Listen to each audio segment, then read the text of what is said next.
第16章，萧宁。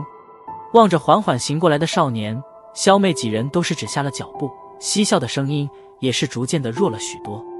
萧妹身旁的几位清秀少女睁着大眼睛望着这位曾经被认为是家族荣耀的少年，小脸上的表情说不出的惋惜还是其他。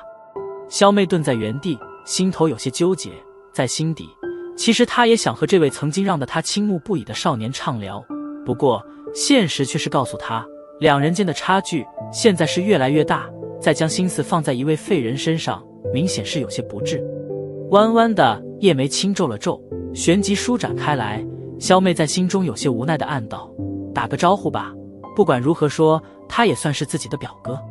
并不知晓萧妹心中的念头，萧炎双臂枕着后脑，意态懒散地行了过来。望着近在咫尺的萧炎，萧妹俏丽的小脸